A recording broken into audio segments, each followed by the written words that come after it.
भारत के गुजरात राज्य के पश्चिमी सिरे पर समुद्र के किनारे स्थित 4 धामों में से एक धाम और 7 पवित्र पुरियों में से एक पुरी है द्वारिका। यहाँ पर स्थित है भगवान श्री कृष्ण का एक प्राचीन मंदिर और समुद्र में डूबी हुई द्वारिका नगरी, जिसे भगवान श्री द्वारिकाधीश का धाम माना जाता है। आइए दोस्तों, आपको श्री द्वारिका धाम, श्री द्वारिकाधीश मंदिर और इस मंदिर की अनोखी कथा और इसके रहस्यों के बारे में बताते हैं। साथ ही इस मंदिर के अंदर स्थित भगवान श्री द्वारिकाधीश के दर्शन भी आपको करवाएंगे। तो आप इस वीडियो को लाइक और शेयर जरूर करें, चैनल को सब्सक्राइब कर नोटिफिकेशन बेल को जरूर दबाएं और कमेंट में लिखिए जय श्री द्वारिकाधीश। नमस्कार दोस्तों, स्वागत है आप सभी का D2 फैक्ट यूट्यूब चैनल पर।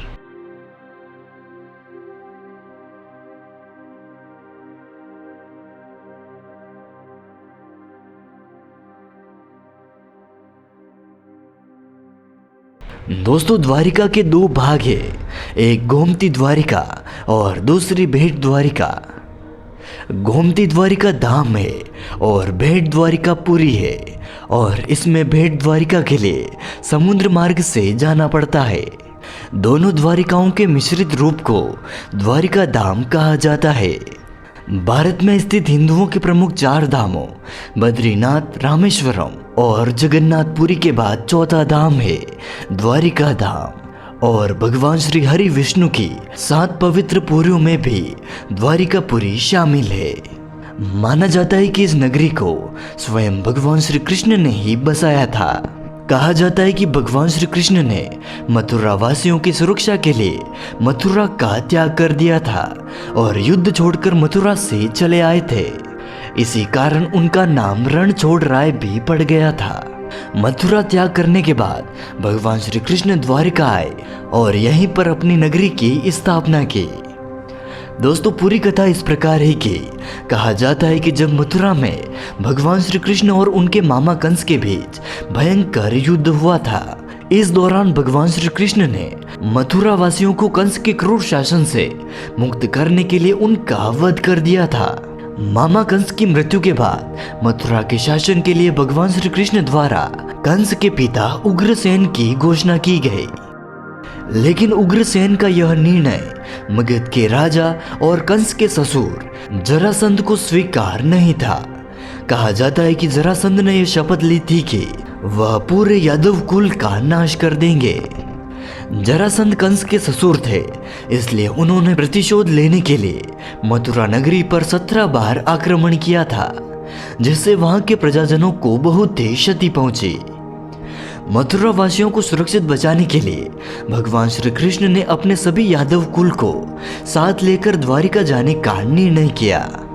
युद्ध छोड़कर द्वारिका जाने के कारण उन्हें रणछोड़ राय और रणछोड़ दास भी कहा जाता है।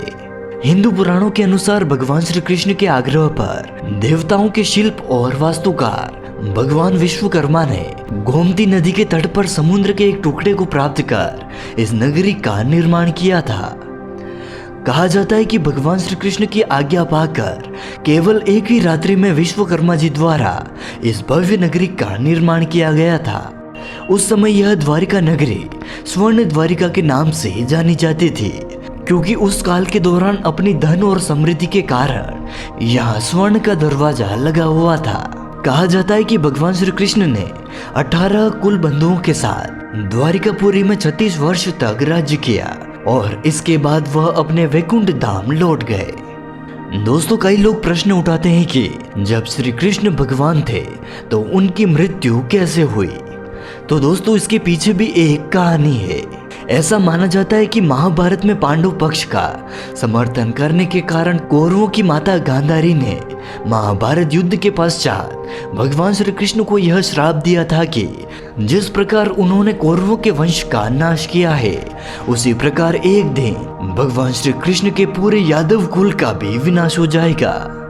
इसी श्राप के कारण भगवान श्री कृष्ण के पैरों में एक तीर लगा और उसके बाद भगवान श्री कृष्ण अपने वैकुंठ धाम लौट गए और उनके वैकुंठ धाम लौटने के बाद पूरे यदुवंश का विनाश हो गया था और उनके द्वारा बसाई गई द्वारिका नगरी पूरी तरह से समुद्र में डूब गई। दोस्तों, जिस स्थान पर भगवान श्री कृष्ण का निजी महल यानी कि हरिगृह था, वहीं पर आज प्रसिद्ध द्वारिकाधीश मंदिर है और बाकी पूरा नगर समुद्र में डूब चुका है। द्वारिकाधीश मंदिर के मुख्य गर्भगृह का निर्माण भगवान श्री कृष्ण के पोते वज्रम ने करवाया था। बाद में समय समय पर मंदिर का विस्तार और जीर्णोद्धार होता रहा। मंदिर को वर्तमान स्वरूप 16वीं शताब्दी में प्राप्त हुआ था, जिसे कि जगत मंदिर और ब्रह्मांड मंदिर के नाम से भी जाना जाता है। पुरातत्वविद मानते हैं कि मुख्य मंदिर लगभग 2500 साल पुराना है, जिसमें 5 मंजिला ढांचा है और 72 स्तंभों पर पूरा मंदिर स्थापित है। द्वारिकाधीश मंदिर के गर्भगृह में चांदी के सिंहासन पर भगवान श्री कृष्ण की श्यामवर्णी चतुर्भुजी प्रतिमा विराजमान है। भगवान ने अपने हाथों में शंख, चक्र, गदा और कमल धारण किया हुआ है। पूरे प्राचीन मंदिर का निर्माण चूना पत्थर से करवाया गया था।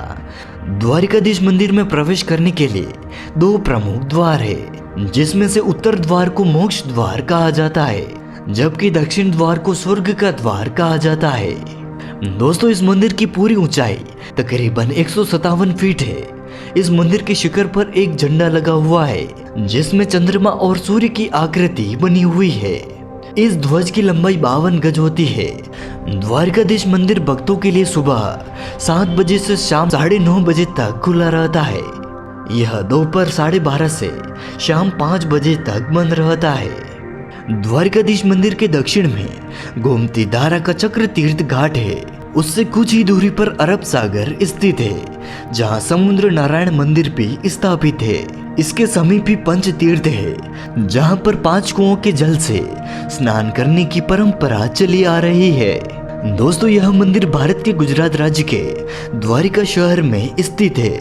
यह शहर गुजरात के जामनगर में पड़ता है, जो भारत के पश्चिमी तट पर अरब सागर के किनारे पर स्थित है।